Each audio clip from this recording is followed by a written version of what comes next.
This is the Griffin Podcast, episode number 99. We're in our buyer plan, and we're talking about buyer representation. Is self-representation safe? Are you a home seller or a home buyer who has questions about selling or buying residential property? Or maybe you're an agent who needs a plan, but none of you can find an easy way to get your answers. Well, then, hey, you are definitely in the right place. I'm Danny Griffin, the host of the Ask-A-Griffin podcast. So, if you are a seller, buyer, or agent looking for help, you can take advantage of our free step-by-step guides that are at griffincourses.com. That's Griffin courses.com. All right, let's get started. We're talking about our buyer plan, one of our three major plans: seller, buyer, and agent. We have them all for you. Whatever you're thinking about doing in the context of residential real estate, we're there for you. And we're in a section in the buyer plan about representation. And the question that we pose is self-representation safe? So a lot of buyers are out there representing themselves. And let's hit a couple of key points here that you should consider before or while you're doing that. The first point is the internet definitely offers information, but not always professional insight. So what that means is, in the mid-90s, it actually goes back that far now, the multiple listing service, where all of the listings and all of their details are kept and digitized these days, it was brought to the public through a company called Realtor.com. They were the first ones, and it was a private company that made a deal with the National Association of Realtors to publicize what had once been only the information available to licensed real estate agents who became a part of the National Association and joined a multiple listing service where they would upload their listings and share them with their fellow agents and brokers. And that's how it worked. And then all of a sudden, suddenly, it was publicized. In about 1995, 1996, it goes back that far. Now, it then proliferated to many other quote-unquote technology companies that just became better at displaying that information for the consumer. So the consumer became very used to going online and finding property information, but especially the buyer. The buyer now had access to easily look at information versus the old days of meeting with a realtor and looking at either printed out versions of what was there, or if you go back far enough, a whole booklet that was printed every 2 weeks or so.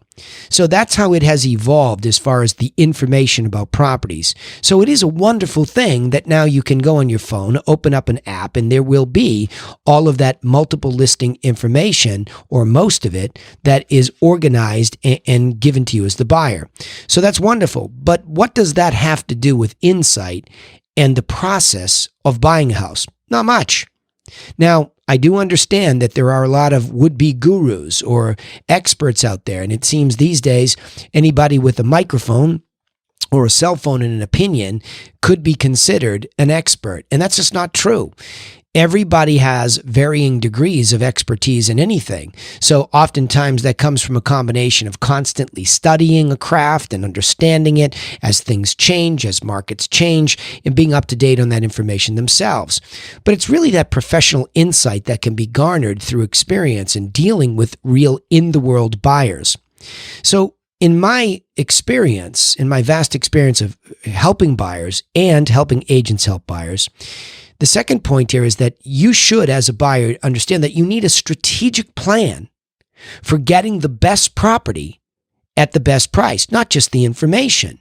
So in our world, like I said, at griffincourses.com, we have a buyer plan. You can go over there and get a quick look at that. You'll see that we believe that there are 6 major steps to being strategic about buying a house. None of it's rocket science. It's all easy to understand. It's easy to consume, but it is the right order for your plan for buying the next house. And it's really just something that makes you conscious of things that you might already know, but you're not a professional that does this every day. So somebody like us, we have gone and organized the right information for you, productized it, and given it away so that we can improve the footprint in the industry so that at least out there is what to do in the right order. And so that begins to give you a plan for buying. See, there's a big difference. I mean, for example, in the buyer plan, which I'm going through now, and this is one of those steps in the buyer plan, is for you to consider all of the types of possible representation as a buyer and what they mean to you. And if you go without them, for example, in this self-representation podcast here today, what do you give up? And I think that what that really brings up is this myth. So the main point of this particular podcast is that there is a myth amongst buyers that you're going to get the best deal by going direct to the listing agent and only representing yourself. So what does that look like? That means that you might have a buyer who's looking on their phone and they're looking at one of the mobile apps that display information, and they can see where the latest open house is. So they know that there's a large chance they're going to run into the direct listing agent, or at least somebody on their team or company that represents the seller. And especially in a hot market. So for example, in our Boston market, where I would do an open house myself, there are many people that would come to the properties there, and their presumption is they're being savvy by coming directly, and they have enough knowledge of the way that commissions work. See, commissions in multiple listing service, typically the listing agent takes a gross fee and offers a percentage, most of the time 50% of that percentage, over to a buyer's agent, with the presumption that most deals, and by the way, it's about 88% of the time, there's a seller's agent and a buyer's agent. Hear what I'm saying, buyers out there? Okay. Most of the time, there's a seller's agent and a buyer's agent.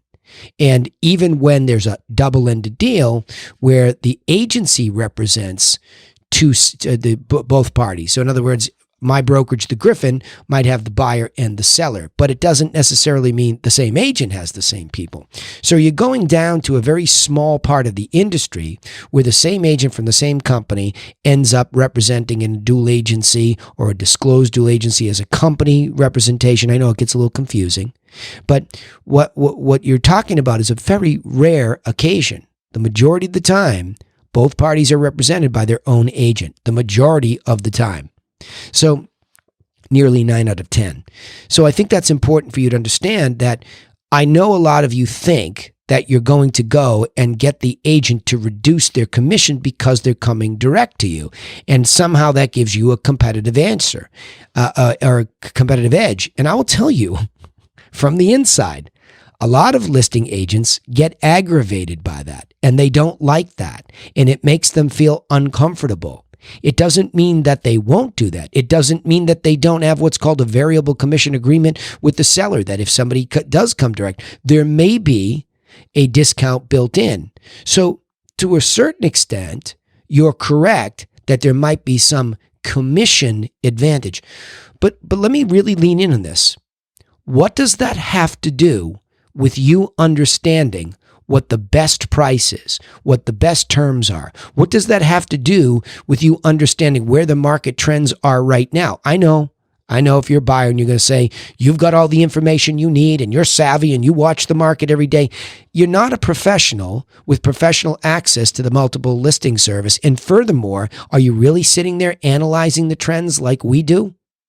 Do you really have the bleeding edge information? So I'm not saying that this is impossible. I'm just giving you the caveat in the warning that I have seen as a professional doing this for a very long time. A lot of people come direct to me and they are really clueless. And I don't like a direct deal unless I'm in a disclosed dual agency situation where I can assign somebody from the company to really empower that buyer with good information to make a good decision, not just because they came through the door trying to have us represent both sides. Okay? Let this all sink in. This is coming from a professional. Sure, it's wonderful to make more money on one transaction as a professional, but there is a lot of liability in doing that correctly. So when you come there as a buyer and you don't want to be represented, that's fine. But just make sure you're getting empowered with information to make sure you're getting the best deal for you at the best price that you possibly can negotiate with the best terms and conditions. Because as we always say, you always have one chance to buy, but plenty of chances to refi. Right? Meaning you can refinance your mortgage, but you only have one chance to get the best deal, right? And especially in hot markets, calm down and get educated. Let me go back and summarize that. We are in our buyer plan and we're talking about representation. And the question that we're answering is self-representation safe? So we start off by saying most people presume that they should self-represent or do it by accident because the internet offers information. So there's plenty of information on how to find properties and how to find open houses. But there's not always professional insight. You should get professional insight when purchasing one of the single largest financial assets you will ever purchase in your life. Okay? And by the way, if somebody tells you it's not an asset because it doesn't produce income because you live in it, it's an asset.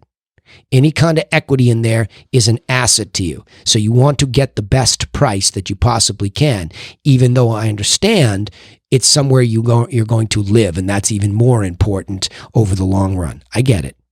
Second point was you need a strategic plan for getting the best property, the best price, not just information. And third, remember the myth from an insider here. I'm an insider for a long time.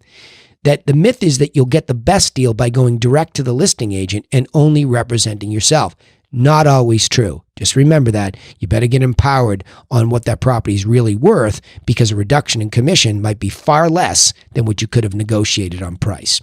I'll summarize it by saying too many home buyers believe that representing themselves by going directly to listing agents will save money. The truth is that although there's plenty of information on the internet, it's no comparison to the information that a good buyer's agent with good insight can offer a buyer when negotiating the best price and terms. All right, remember, you can take immediate action to get started in the right direction, or in this case, a safe direction, if you're a seller, buyer, or agent who wants help, by getting a copy of our free step-by-step guides at griffincourses.com, Griffin courses.com. Also, don't forget, you can subscribe to this podcast on iTunes, Spotify, or wherever you listen. We also post our content on YouTube, so don't forget, you can subscribe to The Griffin channel on YouTube. We post all this content over there. We'd also appreciate it if you would share our content with other home sellers, buyers, or real estate agents to get the help they need. Remember, we sign off the same way every time on our podcast. Nobody's coming for you. Nobody. So take action and work on a plan for buying or selling property or becoming a successful real estate agent. We'll see you in the next episode to help you do just that. Thanks.